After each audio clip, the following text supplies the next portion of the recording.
권세를 이기시고 부활하신 날입니다. 우리 옆에 계신 분들하고 좀 인사를 나눌까요?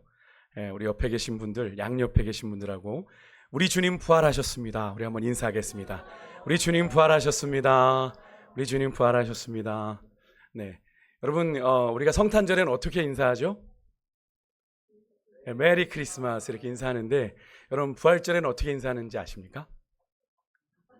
네, 메리 네, 해피 이스터 이렇게 이야기합니다. 행복한 부활절이라고 인사하는데 우리 옆에 계신 분들 한번 그렇게 한번 인사할까요? 해피 이스터. 예, 이스터가 부활절인데 해피 이스터 한번 인사하겠습니다. 해피 이스터. 예, 여러분 왜 해피는 뭐죠? 행복한데 행복한 부활절이라고 인사를 나누는 걸까요? 예, 주님의 부활이 내 부활이기에. 아멘이십니까? 주님의 부활이 내 부활이기에. 우리 고린도전서 15장 20절에 보면 부활의 첫 열매 되신 주님의 약속대로 우리 또한 그 부활의 영광을 누리게 되기에 그 부활의 아침에는 우리에게 행복함이 있는 거죠. 예, 이어지는 21절 22절에 이런 말씀이 이어집니다. 우리 함께 우리 세 번역으로 한번 읽어볼게요. 같이 읽습니다. 시작. 한 사람으로 말미암아 죽음이 들어왔으니 또한 한 사람으로 말미암아 죽은 사람의 부활도 옵니다. 아담 안에서 모든 사람이 죽은 것 같이 그리스도 안에서 모든 사람이 살아나게 될 것입니다. 아멘. 아멘이십니까? 그리스도 안에서 모든 사람이 살아나게 될 걸 믿으십니까? 그래서 예수님께서 부활의 첫 열매이신 거예요. First, 첫 번째. 그럼 그 뒤를 따라 믿는 자들의 부활이 이어진다는 거죠. 믿으십니까? 그래서 우리에게는 이 부활의 아침이 행복할 수밖에 없는 건데요. 이 부활의 아침이 여러분에게 정말 행복한 부활의 아침 되실 수 있길 주의 이름으로 축복합니다. 네, 우리 예수님은 이미 살아생전 제자들에게 여러 번 자신의 부활을 이야기하셨습니다. 그죠? 내가 십자가에 죽고 그걸로 끝나 이렇게 얘기하셨습니까? 아니죠. 내가 사흘 만에 다시 살아나야 하리라 하는 말씀을 여러 번 말씀하셨습니다. 하지만 이 부활의 사실을 아직 모르는 막달라 마리아와 다른 마리아는 예수님의 시신을 안장한 무덤을 보려고 왔는데요. 아마도 이들이 예수님의 말씀을 기억하여 믿음으로 온 거라면 이들에게는 엄청난 설렘과 기대와 기쁨이 충만했을 겁니다. 왜 그렇습니까? 부활하신 주님을 만날 생각에 말이죠. 하지만 이들은 예수님이 부활하신 것을 알지 못하고 또 믿지도 못했기에 그저 예수님의 그 죽으신 시신을 장사하려고 무거운 발걸음으로 무덤까지 온 건데요. 여러분 이렇게 부활을 믿는 자의 발걸음과 믿지 못하는 자의 발걸음에는 이런 큰 차이가 있는데 여러분 오늘 이 부활의 아침에 여러분 예배당으로 오시는 여러분의 발걸음은 어떠셨습니까? 예수님이 하신 약속의 말씀을 기억하고 말씀하신 대로 우리 주님이 부활하셨구나 하는 그 부활의 기쁨과 감사로 충만한 발걸음이셨습니까?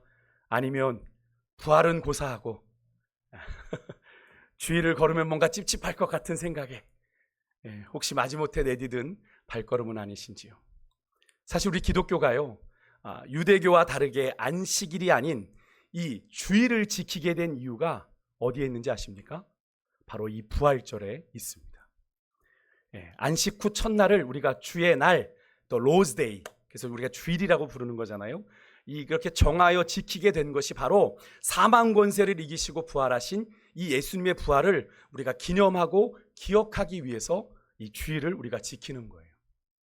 그렇다면 우리가 이 매주일 모여드리는 이 주일 예배는 아까 우리 유 집사님 기도하실 때 제가 깜짝 놀랐는데요. 제 설교 원고 보고 오시는 거 아니죠?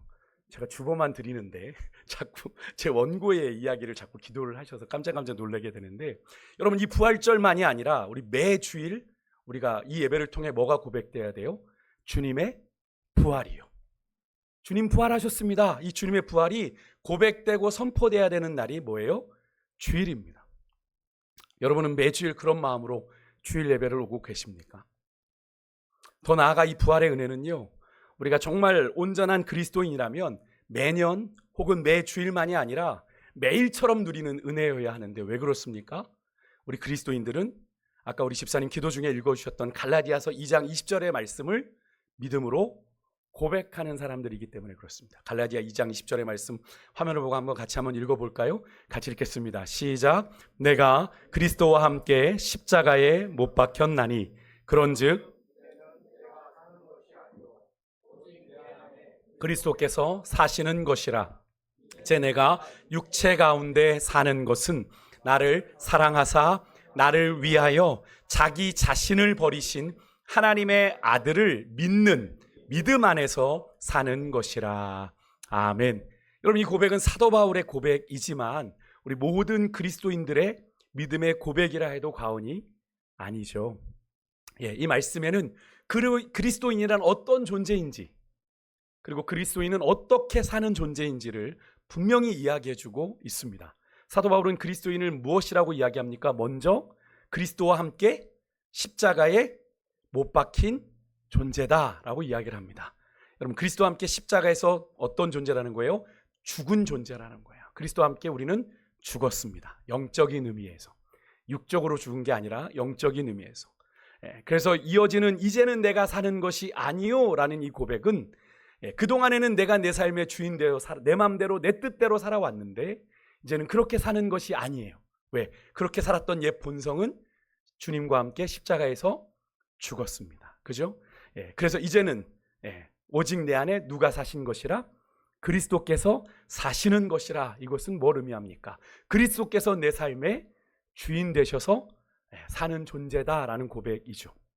그래서 그런 그리스도인은 어떻게 산다고 사도 바울은 이야기합니까? 이제 내가 육체 가운데 사는 것은, 이건 뭘 의미합니까? 우리가 속사람이 변화됐다고 하는데, 거듭났다고 하는데 우리 육신까지도 변화됩니까? 우리 육신은 똑같습니다. 그죠? 우리가 육신을 똑같이 입고 살아가지만 우리 속사람이 변했어요. 그래서 사는 방식이 달라졌습니다. 예전에는 나를 믿어, 내 지식을 믿어, 내 스펙을 믿어, 내 경험을 믿고 살았는데 이제는 어떻게 살아요? 그리스도를 믿는 믿음 안에서. 근데 그 그리스도를 이렇게 소개합니다. 나를 사랑하사 나를 위하여 누구를?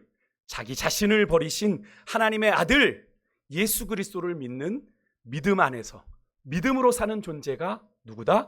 그리스도인이다 라고 얘기를 하고 있는데요. 여러분, 이런 존재로 살려면 우리는 가장 먼저 해야 되는 게 뭡니까? 그리스도와 함께 십자가에서 죽어야 되는 존재가 되는 거죠. 부활절날 왜 죽는 타령이야 라고 얘기하실지 모르겠는데, 여러분, 그래서 사도 바울이 이런 고백을 했던 겁니다.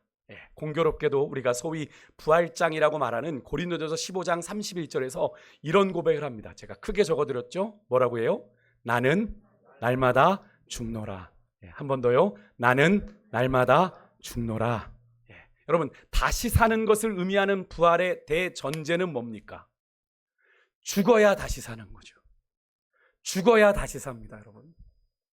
죽어야 부활의 참 기쁨을 맛보게 되는 겁니다. 여러분, 죽는 거예요. 그래서 사도 바울은 내가 날마다 죽노라. 날마다 죽노라. 우리가 날마다 죽지 않으면 주님 뜻대로 살 수가 없는 존재이기에. 그래서 여러분, 우리 그리스도인은 한번 따라해 보시겠어요? 날마다 죽어야 사는 존재.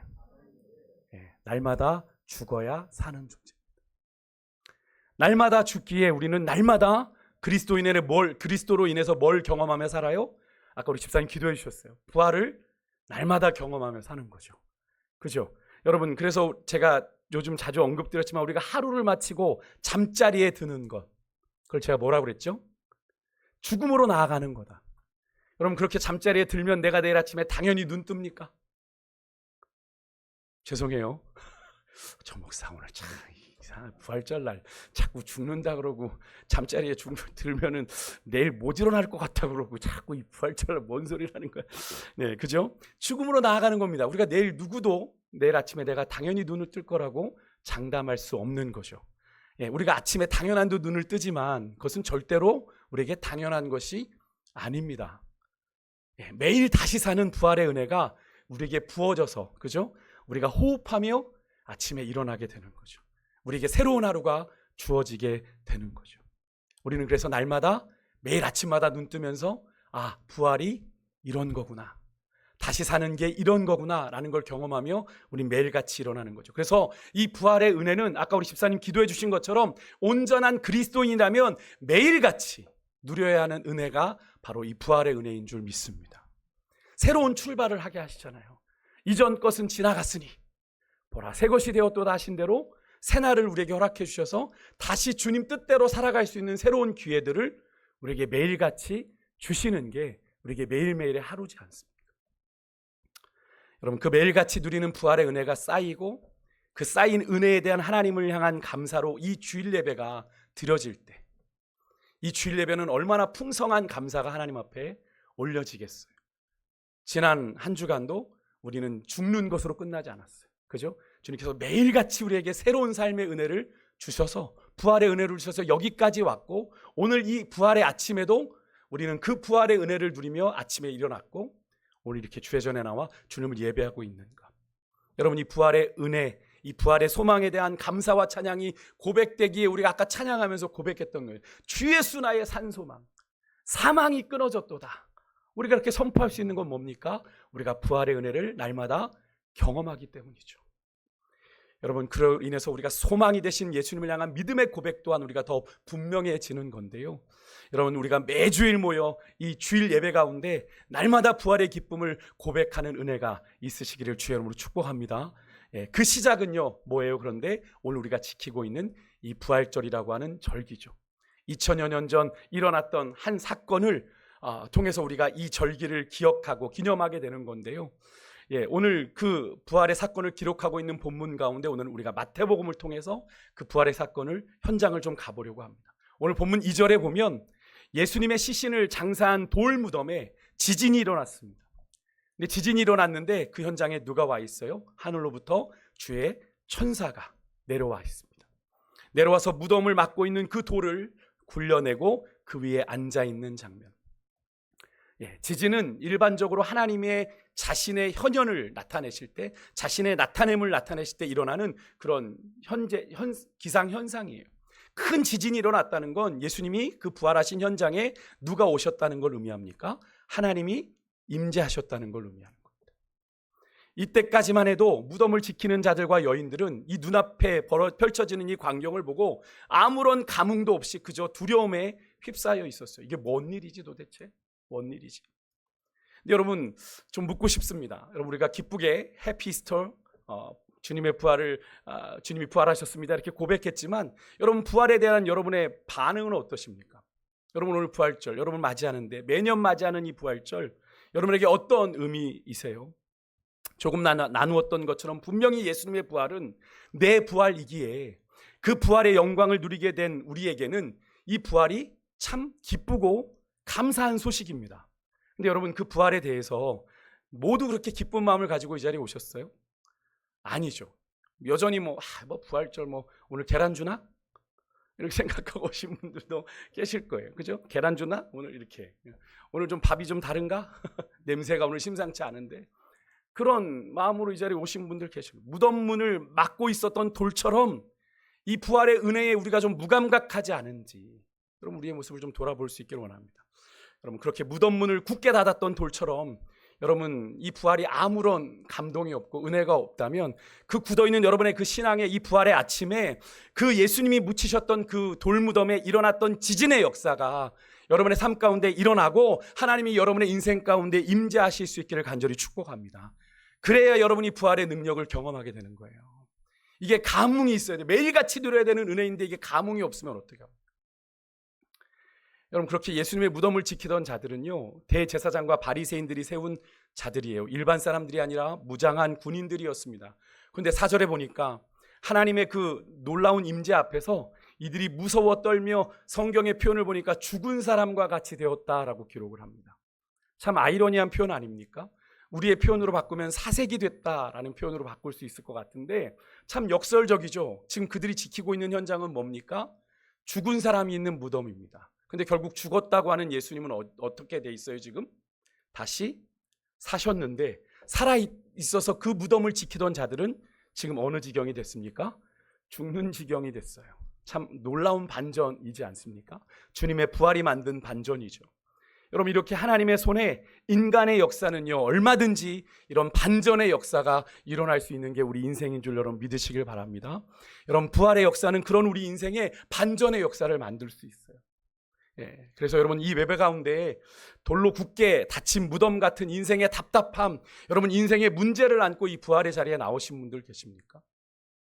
여러분, 이 시간 여러분의 꽉 막힌 무덤 같은 그 인생으로부터 돌을 굴려내셔서 부활의 새 역사를 이루신 그 주님의 반전의 역사가 오늘 이 부활의 아침에 여러분의 인생 가운데도 여러분의 삶에도 일어나기를 주의 이름으로 축원드립니다. 부활의 역사가 여러분의 삶 가운데 나타나길 소망해요.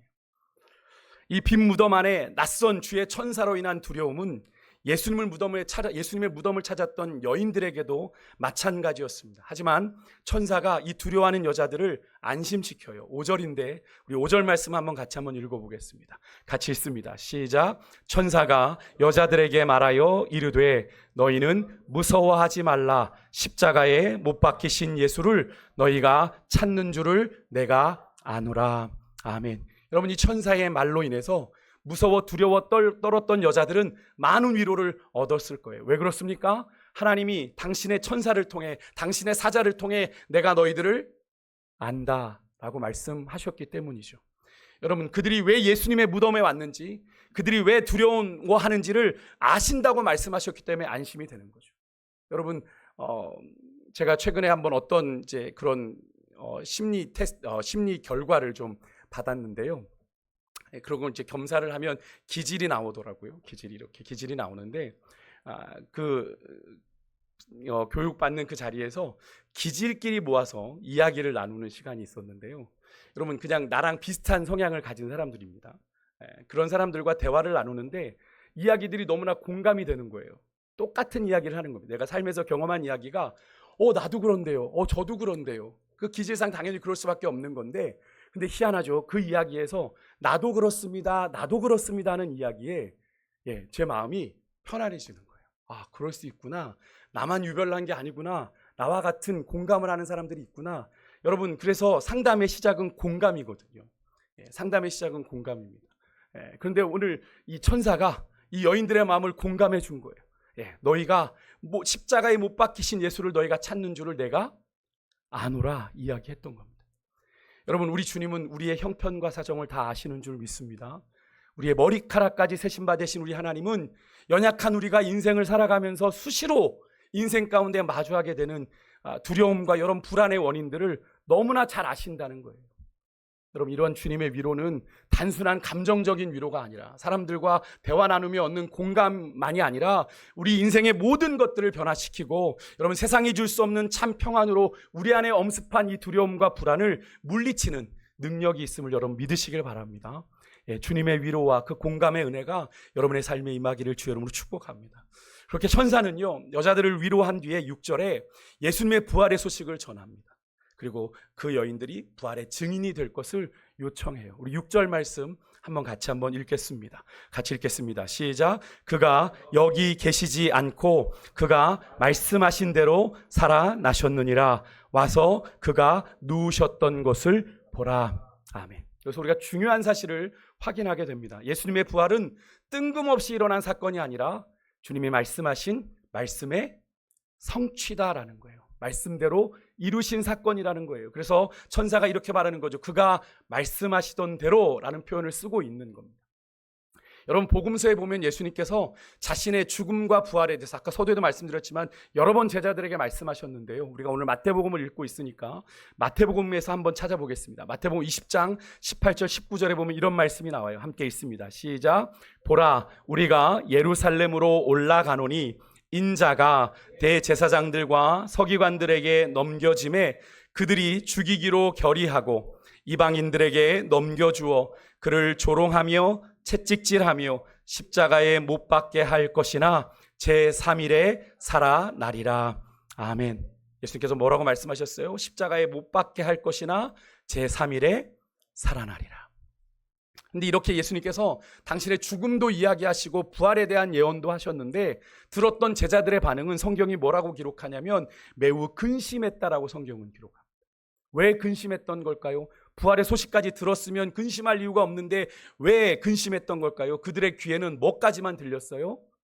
십자가에 못 박는다, 죽는다 얘기까지만 들리고 그 다음 이어지는 부활의 약속은 들리지 않았던 겁니다. 그들에게는 부활의 약속에 대한 믿음이 없었기 때문에 그런 거예요. 그들에겐 예수님의 부활에 대한 믿음이 있었다면 아마 3일째 되는 날, 예수님이 말씀하신 대로 제3일에 살아난다고 했으니까 3일째 되는 날 이 제자들이 예수님의 무덤을 찾아왔어야 되는데 그러지 않았죠. 실제로 여러분, 우리가 함께 읽은 이 본문에는 나오지 않지만 제자들의 반응이 나옵니다. 누가복음 24장 11절에 보면 이 여인들이요, 천사가 말한 대로 예수님이 부활하셨다는 소식을 제자들에게 가서 전하는데 이 여인들의 말을 제자들이 어떻게 반응했는지 아십니까? 여기 뭐라고 기록되어 있어요? 허탄한 듯이 들려 믿지 않았다. 성경은 이렇게 기록하는데 여기에 허탄한 말이라고 하는 이 표현이 원어로 보면 이런 표현이에요. 정신착란에 무의미한 말. 이 여자들이 정신착란에 걸쳐서 헛소리하는 거예요. 한마디로 이렇게 말하면 죄송합니다. 헛소리하는구나 라고 여겼다는 겁니다. 여러분, 제자들이 예수님의 부활 소식을 어떻게 받아들였는지를 우리가 알 수 있는 그런 표현이죠. 그래도 여러분, 예수님과 3년간 동거동락했습니다. 누구보다 가까이 지냈어요. 그리고 예수님이 회당장 야이로의 죽은 딸을 살리는 장면도 보았고, 나인성 과부의 아들이 죽어, 하나밖에 없는 아들이 죽어 출상하고 있는 그 상황 속에서 예수님이 그 아들을 살리신 것도 보았고, 죽은 지 나흘 된 누구죠? 나사로를 살리신 것도 그 현장에서 목격했던 이 제자들의 반응치고는 너무나도 부정적이고 너무나도 불신앙적인 반응이지 않습니까? 왜 이런 일이 벌어진 거예요? 여러분, 늘 말씀드리지만요, 우리가 이 자리에 똑같이 하나님의 말씀을 듣고 있지만 여러분, 각자 말씀을 받아들이는 게 다릅니다. 각자 말씀의 반응들이 달라요. 다 비슷하게 듣고 계신 것 같지만 여러분, 다 다릅니다. 왜 그렇습니까? 하나님의 말씀을 하나님의 말씀으로 듣는 분과 사람의 말로 듣는 분, 또 하나님의 말씀을 듣는데 내 이해, 내 상식, 내 경험 선에서만 듣는 겁니다. 내가 이해할 수 있는 건 하나님의 말씀으로 받아들이고 내가 이해할 수 없는 건 하나님의 말씀으로 이지만 받아들이지 않는 거예요. 그러니까 딱 내 수준만큼만 이해하려고 하는 건데요. 여러분, 내 이해와 상식, 경험의 한계를 넘어서는 건 하나님의 말씀이어도 나도 모르는 사이 듣지 않는 거예요. 그러니까 그것을 하나님의 말씀으로 받아들이고 내게 주시는 믿음으로 반응하면 그 말씀의 역사를 경험하게 되는 건데 다 쳐내는 거죠. 듣지 않는 겁니다. 여러분, 제가 늘 말씀드리잖아요. 근데 여러분, 하나님의 말씀이 우리의 생각으로 다 이해되는 말씀입니까? 아니잖아요. 그죠? 이사야 55장을 통해서 내가 늘 말씀드리지만 하나님께서 내 생각은 너희 생각과 다르고 내 길은 너희 길과 다른데 어떻게 달라요? 하늘이 땅보다 높음같이 내 생각은 너희 생각보다 크고 내 길은 너희 길보다 크다고 말씀하셨어요. 높다고 말씀하셨어요. 여러분, 그 얘기는 결국 하나님과 우리의 차이가, 인식의 차이가 다를 수밖에 없음을 분명히 얘기해 줬는데 우리는 자꾸 하나님의 말씀을 내 인식의 한계 속에서 가두려고 하는 거죠. 그러면 여러분, 이 성경에 나오는 수많은 여러 가지 비현실적인 이야기들, 초현실적인 이야기들은 여러분에게 다 뜬구름 잡는 이야기가 되는 겁니다. 근데 이것을 내가 믿음으로, 주님을 믿는 내게 그대로 이루어질 걸 믿으면 어떻게 되는 겁니까? 그것이 어떤 모양으로든 여러분의 삶에 믿음의 역사로 나타나게 되는 거죠. 여러분은 어떻게 여러분의 신앙생활을 하고 계신지 오늘 이 아침에 여러분 보셔야 돼요. 똑같이 예배 자리에 앉아있는 것 같지만 이 말씀에 똑같이 반응하는 게 아니에요. 여러분, 예수님 당시에도 도마가 예수님의 부활의 소식을 듣고 어떻게 반응했습니까? 요한복음 20장 25절에 보면 예수님의 12제자 중에 도마가 자리에 없을 때 10명의 제자가 있을 때 부활하신 주님이 그 현장에 오셨잖아요. 제자들이 부활하신 예수님을 만났어요. 도마가 오니, 야, 우리가 부활하신 주님 만났어. 근데 도마가 뭐라 그럽니까? 내가 그의 손에 못자국을 보며 내가 손가락을 그 못자국에 옆구리에 넣어보지 않고 내가 믿지 않겠다. 너희들 얘기 못 믿겠다. 10명이나 동일한 이야기를 하는데 못 믿겠다는 거예요. 여러분, 부활에 대한 여러분의 마음과 너무나 비슷하지 않습니까? 도마의 모습이. 그리고 8일이 지나 도마가 제자들과 함께 있을 때 다시 부활하신 주님이 그 현장에 다시 나타나시죠. 그리고 27절에 예수님께서 도마에게 이렇게 말씀하십니다. 우리 27절, 요한복음 20장 27절 같이 한번 읽을게요. 시작. 도마에게 이르시되 내 손가락을 이리 내밀어 내 손을 보고 내 손을 내밀어 내 옆구리에 넣어보라. 그리하여 믿음 없는 자가 되지 말고 믿는 자가 되라. 그리고 예수님이 29절에 이렇게 말씀하셨어요. 한 번 더 읽습니다. 시작. 예수께서 이르시되 너는 나를 본고로 믿느냐? 보지 못하고 믿는 자들은 복되도다 하시니라. 아멘. 여러분들은 복 있는 자들인 줄 믿습니다. 여러분, 보지 않으셨잖아요. 예수님 보신 적 있어요? 예수님의 부활은 고사하고 예수님도 못 봤는데 여러분, 예수님의 말씀을 믿습니다. 예수님이 부활하셨음을 믿습니다. 그런 인생을 예수님께서 뭐라고 말씀하세요? 복되다 말씀하셨습니다. 여러분, 예수님은 오늘 2000년 전 도마에게 말씀하셨던 것처럼 주님의 부활을, 근데 우리가 믿는다고 이 자리에서 고백하지만 우리는 우리의 삶의 현장에서 끊임없이 주님의 부활을 의심하고 회의하잖아요. 그럼 우리를 향해 동일하게 말씀하시는 거예요. 박 목사, 보지 못하고 믿는 자가 복이 있어. 여러분, 이 시간 성령의 역사하심 가운데 여러분 안에 주님의 부활이 확실하게 믿어지는 은혜가 있으시기를 주 여러분으로 축복합니다. 이건 성령의 역사가 있어야 돼요. 그렇잖아요. 우리가 뭘 알아요? 하나님의 말씀을 통해서 역사하시는 성령의 역사하심 아니면 우리가 이것을 믿을 수 없는 사건이에요. 그렇지만 여러분, 믿어지는 은혜가 있으시기를 주 여러분으로 축복합니다. 다시 본문으로 돌아와서 천사에게서 이 부활의 기쁜 소식을 들은 여자들이요, 무서움과 큰 기쁨으로 빨리 무덤을 떠나 제자들에게 달려가는 모습이 나옵니다. 8절에 다름질했다라고 기록해요. 분명 죽어 장사되신 예수님이 다시 사셨다는 이 부활의 소식이 너무나도 복된 소식이기에 이 여인들은 아마 달리는 중에도 힘들다는 생각보다는 빨리 가서 이 예수님의 다시 사신 소식을 전해야 되겠다라는 마음뿐이었을 겁니다. 여러분, 이 마음이 어떤 마음입니까? 바로 복된 소식, 복음을 전하는 자들의 마음이죠. 여러분, 우리들에게 이런 마음이 있으세요? 그럼 부활이 정말로 우리가 믿음의 고백이고 그것이 사실임을 우리가 믿는다면 여러분, 이 부활을 전하고자 하는, 이 부활의 소망을 나누고자 하는 그런 마음들이 우리에게 있습니까? 여러분, 우리에게 가지고 있는 이 부활에 대한 믿음이 분명하다면 우리가 전하지 않을 수 없는 것인데요. 여러분, 소망하기는 우리를 위해 십자가에 죽으신 예수님이 무덤에서 다시 살아나사 부활의 약속을 지키시고 구원을 이루셨다는 사실을 두렵고 떨림으로 여러분 땅끝까지 전할 수 있는 여러분과 제가 될 수 있기를 주 여러분으로 축복합니다. 그렇게 부지런히 제자들에게 달려가는 예수님 앞에, 여인들 앞에 예수님이 나타나셨어요. 9절에 보니까 늘 하시던 것처럼 평안하냐 물으세요. 샬롬 물어보신 거죠. 이 여자들이 예수님의 발을 붙잡고 경배합니다. 여러분, 부활하신 주님은 만왕의 왕이 되셨어요. 부활하신 몸으로 신령한 몸으로 변화되셨어요. 그럼에도 불구하고 이 여인들에게는 부활 이전의 모습으로 그 여인들에게 친근하게 인사를 건네주신 거죠. 알아볼 수 있게. 여러분, 예수님으로 말미암아 부활의 산 소망이 있는 사람에게는 주님이 주시는 그 샬롬의 평강이 임하게 되는 줄 믿습니다. 왜 그렇습니까? 오늘 우리가 아까 찬양했잖아요. 사람을 가장 두렵게 하는 게 죽음의 공포라고 하는데, 죽음의 공포라고 하는데요, 그 죽음의 권세가, 사망의 권세가 우리를 주장할 수 없음을 우리는 분명히 믿는 거잖아요. 죽음 앞에서도 우리는 두려워하지 않는 거잖아요. 부활의 소망이 있는 자는. 주를 위해서 그래서 나의 생명도 조금도 귀한 것으로 여기지 않는다는 고백이 사도 바울이 허투루 한 고백이 아니에요. 그에게는 뭐가 있어요? 부활의 확신이, 부활의 소망이 자리 잡고 있었기 때문에 내 생명을 조금도 귀한 것으로 여기지 않는다고 고백했던 겁니다. 여러분, 이 시간에 그 부활의 주님으로 말미암는 그 어떤 것으로도 깨트릴 수 없는 이 샬롬의 평강이 여러분과 저에게 충만히 임하기를 주 여러분으로 축복합니다. 어떤 상황 속에서도 우리는 그래서 믿음을 고백할 수 있는 거예요. 설령 죽는 위기에 놓인다고 하더라도 말입니다. 이어지는 10절에 보니까 예수님께서 여자들에게 당신의 제자들을 말하는 거죠. 그들에게 당신의 부활을 알리고 갈릴리에서 만나자고 전하라고 이야기하시는데요. 여러분, 예수님께서 굳이 갈릴리를 찝으신 이유가 뭘까요? 왜 갈릴리에서 이들을 보자고 얘기하신 걸까요? 갈릴리는 어떤 곳이죠? 예수님과 제자들이 처음 만난 곳입니다. 그리고 예수님과 제자들이 가장 많은 시간을 보냈던 곳이죠. 예수님께서는 왜 그곳에서 보자고 하신 거예요? 사실 지금 제자들의 마음속엔 부활하신 예수님의 소식이 기쁘기도 하지만 한편으로 어떤 마음도 들까요? 민망한 마음도 있고 죄송스러운 마음도 있을 겁니다. 왜요? 주님이 돌아가시는 그 현장에 누구도 있지 못했습니다.